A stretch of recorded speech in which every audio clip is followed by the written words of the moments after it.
श्री राम की प्रबल वैराग्यपूर्ण जिज्ञासा तथा तत्वज्ञान के उपदेश के लिए प्रार्थना।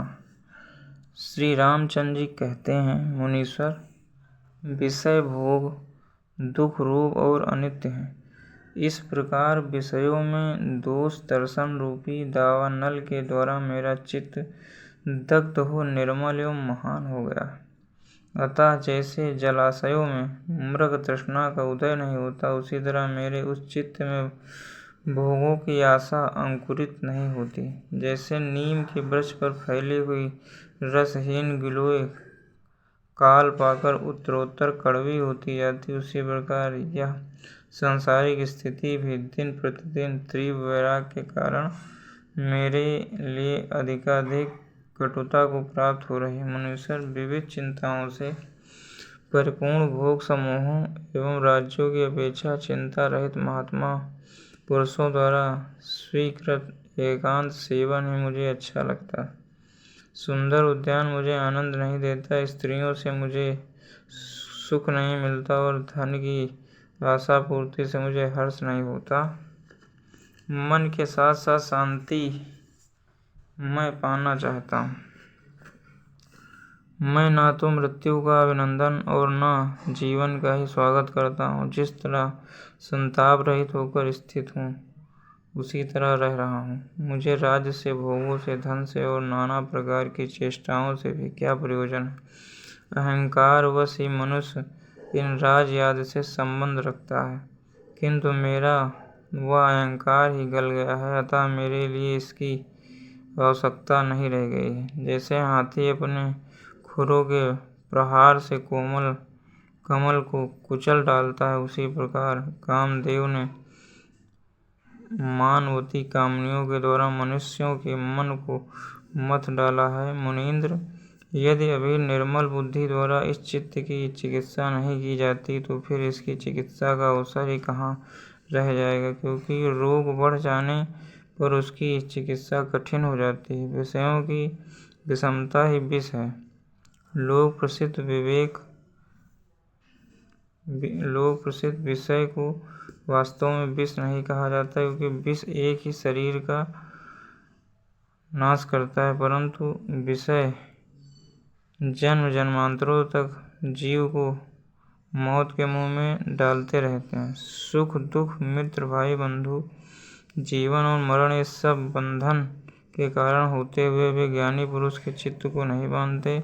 अज्ञानी का ही मन इनसे बांधता है।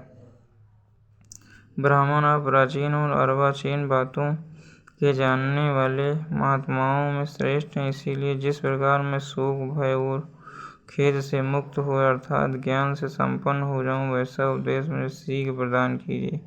अज्ञान एवं भयंकर वन के समान है।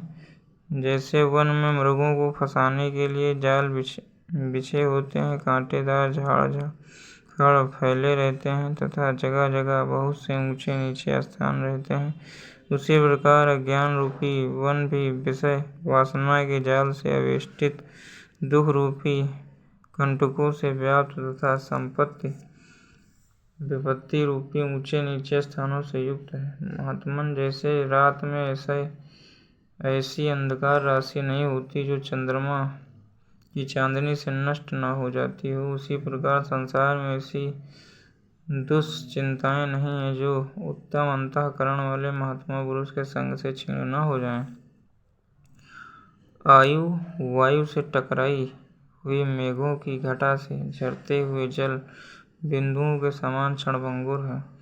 भोग मेघमाला के बीच में चमकती हुई बिजली के समान चंचल है तथा युवा अवस्था के मनोरंजन जल के वेग के समान चपल है। ऐसा विचार कर मैंने इन सब को त्याग दिया और तुरंत ही चिरकाल तक बनी रहने वाली शांति को आज से अपने चित्त पर शासन करने के लिए सुदृढ़ अधिकार मुद्रा समर्पित कर दी। जैसे मृग तुच्छ तृष्णा के लोभ से ठगे जाकर गड्ढों में गिर पड़ते हैं, उसी प्रकार अंतःकरण की वृत्तियां निस्सार विषयों द्वारा ठगी जाती और विक्षेप रूपी दुखों को भोगने के लिए उनके गहरे गर्त में गिर जाती। जैसे देवता विविध भोग सामग्रियों से परिपूर्ण तथा चतुर्दश भुवनों के भीतर विचरण करने वाले अपने श्रीगामी विमान का परित्याग नहीं करते, उसी प्रकार विविध भोग वासनाओं से विस्तार को प्राप्त हुआ और समस्त लोकों में बेरोक टोक विचरने वाला मनुष्यों का यह चंचल चित्त भी कभी चपलता को नहीं छोड़ता। अतः महात्मन, जन्म मरण आदि दुखों से रहित, देह आदि उपाधियों से शून्य तथा भ्रांत रहित वो महान विश्रांतिदायक परम पद कौन सा है जहाँ पहुँच जाने से शोक का अभाव हो जाता है। समस्त कर्मों का सुचारू रूप से अनुष्ठान होने वाले तथा सदा लौकिक व्यवहार में ही तत्पर रहने वाले जनक आदि महापुरुष कैसे उत्तम पद को प्राप्त हुए। दूसरों को अधिक मान देने वाले महामुनि का कौन सा उपाय है जिसे संसार रूपी अंग का अनेक अंगों से संपर्क हो जाने पर भी मनुष्य उससे लिप्त नहीं होता।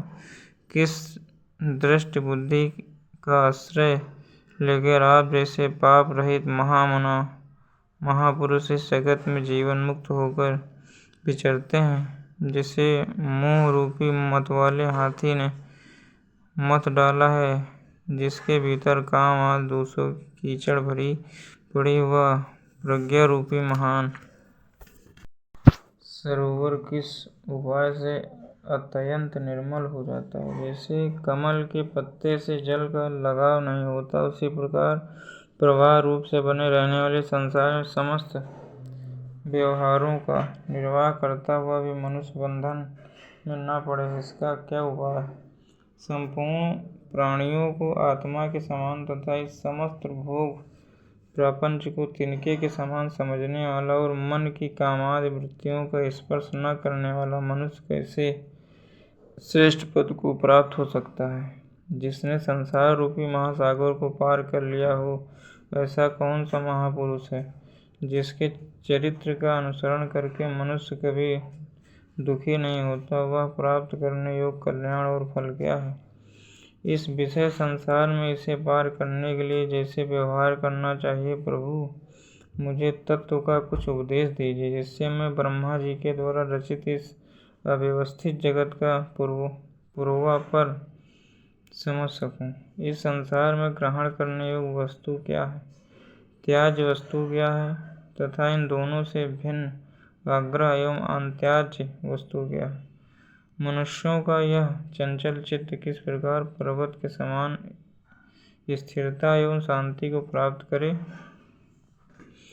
किस पावन मंत्र से सैकड़ों क्लेशों की सृष्टि करने वाला यह दोष युक्त संसार रूपी विसूचित का हैजा का रोग अनायास शांत हो सकता है। महात्मन, जैसे वन में कुत्ते विभिन्न जंतुओं के अधमरे शरीर को पीड़ित करते रहते हैं, उसी तरह नाना प्रकार के संशय सर्वोत्कृष्ट आनंद में ब्रह्म पद में आत्यंतिक निष्ठा से रहित पुरुष को सदा कष्ट देते रहते हैं। मुनीश्वर, ऐसा कौन सा उपाय है, क्या गति है, कौन सा चिंतन है, क्या आश्रय है तथा कौन सा साधन है जिसका अवलंबन करने से यह जीवन रूपी वन भविष्य में अमंगलकारी न हो। भगवान, इस पृथ्वी पर स्वर्ग में अथवा देव समाज में जो कोई भी ऐसी वस्तु नहीं है जिसे तुच्छ होने पर भी आप जैसे परम बुद्धिमान महात्मा रमणीय न बना दें।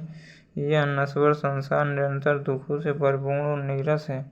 कृपया यह बताइए कि यह किस उपाय से अज्ञान के निवारण पूर्वक परमानंद रूप उत्तम स्वाद से मुक्त हो जाता है। मुने, यह मन रूपी चंद्रमा काम से कलंकित हो रहा है, इसे किस साधन एवं विधि से धोया जाए कि उससे अत्यंत निर्मल एवं परम आह्लादमयी दिव्य चांदनी का उदय हो, जिसे संसार की गति का अनुभव है और जिसने निष्काम भाव के द्वारा सृष्टि एवं अदृष्ट फल कर्मफलों का विनाश कर दिया है, ऐसे किस महापुरुष की भांति हमें इस संसार रूपी वन की गलियों में विचरते समय व्यवहार करना चाहिए। प्रभु, किस उपाय का आश्रय लिया जाए जिससे संसार रूपी वन में विचरने वाले जीव को राग द्वेष रूपी बड़े बड़े दोष तथा भोग समूह तथा ऐश्वर्य रूपी हिंसक जंतु कष्ट न दे सकें। मुनिश्रेष्ठ, तीनों लोकों में मन की जो मननशील शालिनी सत्ता विषय चिंतन अस्तित्व है, उसे किसी साधन रूप युक्त के बिना नष्ट नहीं किया जा सकता, तथा आप उस उत्तम युक्ति का पूर्ण रूप से उपदेश कीजिए, अथवा जिसका अवलंबन करने से लोग व्यवहार में तत्पर होने पर भी मुझे दुख प्राप्त न हो सके, उस व्यवहार संबंधी उत्तम युक्ति का प्रतिपादन कीजिए। किस उत्तम चित्त वाले महापुरुष ने पहली युक्ति के द्वारा मोह का निवारण किया है, उसने किस प्रकार और क्या किया था जिससे उसका मन परम पवित्र होकर शांति को प्राप्त हो गया। भगवान, मोह की निवृत्ति के लिए आप जैसा और जो कुछ भी जानते हैं उसका उसी रूप में मुझे उपदेश कीजिए। वह कौन सा साधन है जिसका आश्रय लेने से अनेक श्रेष्ठ पुरुष दुख रहित स्थित कल्याण को प्राप्त हो गया। तो श्री वाल्मीकि जी कहते हैं, भरद्वाज, जैसे मोर महान मेघों की घटनाओं के सम्मुख के कारों करके थक जाने के कारण चुप हो जाता, उसी तरह निर्मल चंद्रमा के समान मनोहर एवं महान तत्व विचार से विकसित चित्त वाले श्री रामचंद्र जी वशिष्ठ आदि महान गुरुजनों के समक्ष उपयुक्त बातें कहकर चुप हो गए। जय श्री राम।